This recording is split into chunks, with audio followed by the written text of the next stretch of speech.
I can tell you want a taste of the milkshake man.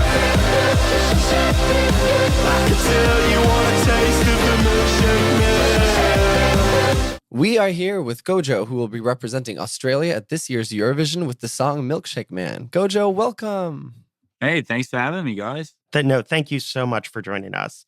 Can you talk about your journey musically and lyrically as an artist? Yeah, of course. I've always been someone who's very passionate in innovation and just trying new things. And I know my voice is always, at the front of the song, even though earlier on I did start by just producing and then I would get other writers to come in and we'd write the song together, but they have top line on it because I wasn't as confident as a singer back then. The funny thing with lyrics is when I listen to records like on Spotify or anything like that, I never listen to lyrics, but I treat them so importantly in a record of my own. Yeah. It's hard to miss the lyrics of Milkshake Man. So I think even you listening to your own song would probably, it would hit home. Yeah. And speaking of that, Milkshake Man is one of 3 Eurovision songs this year about self-empowerment that communicates via double entendre. The others being Serving and Ishkama.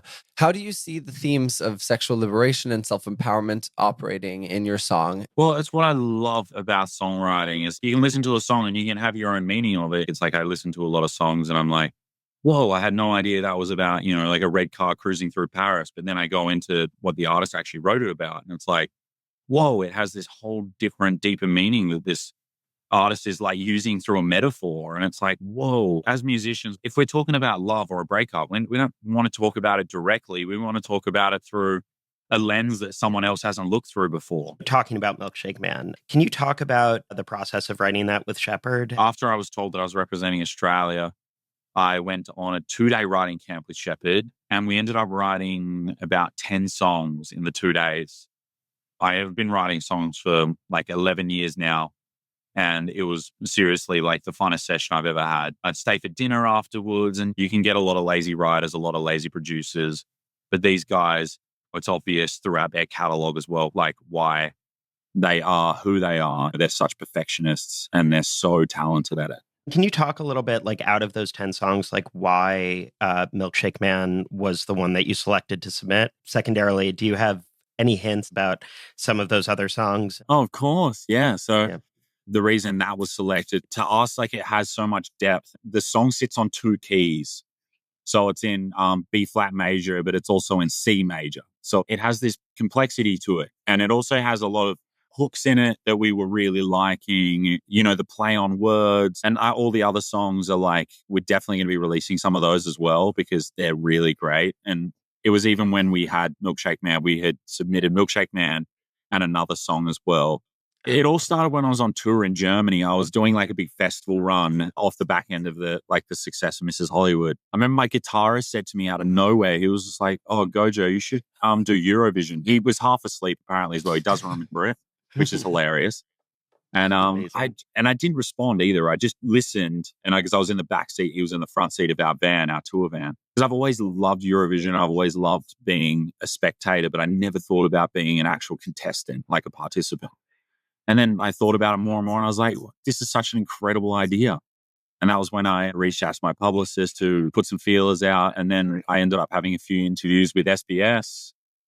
And then it was after the 4th one when they sat me down and they were like, how does it feel to be representing Australia in Eurovision this year? And I was just like, what the heck? You grew up off the grid. In what ways do you think that advantaged you as an artist? Yeah, that's such a great question as well. The way that my mother and father raised us kids was, it was full of freedom because we were so isolated from society, but it was also full of hard work because we weren't the most financially stable, which meant, growing our own vegetables, learning how to harvest the rain from the sky. And we had like fresh drinking water like that. And we didn't have power from the towns. Like we had to get the power from the sun through solar panels that my dad had like invented. And it was just very creative and very free. And my views weren't diluted by the TVs or the radios or anything like that. Your mom was a rock musician, right? Yeah.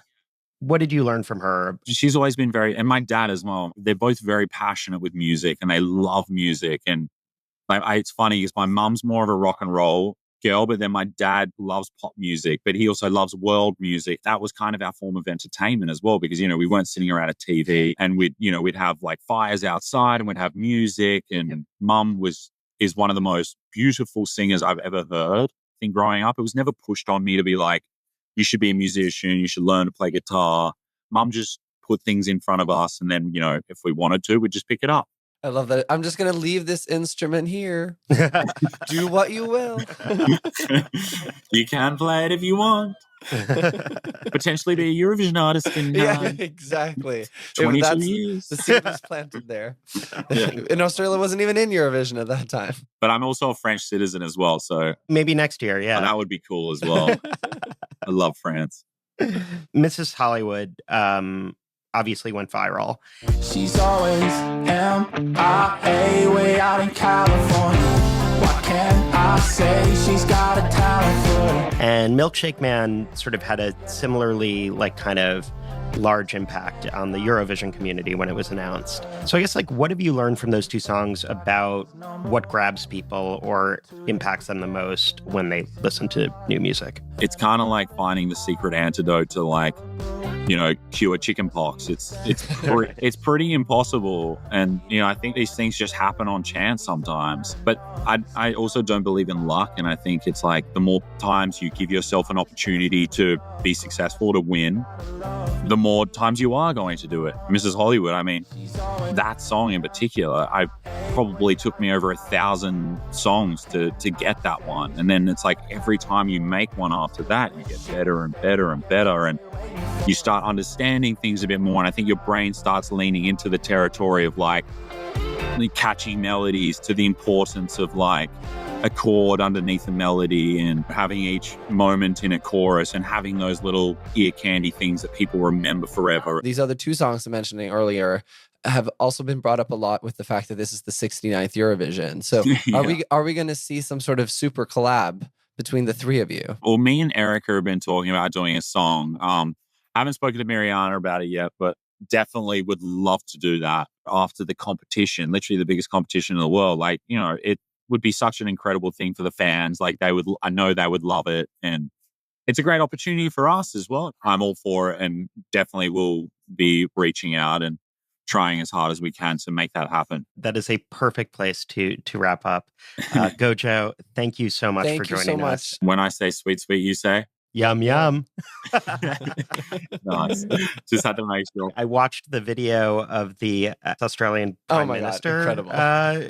Doing that part. Albo, when I say sweet, sweet, you say? Yum, yum. Yeah! Oh, no, it's so funny. Oh, that was so epic when I saw that.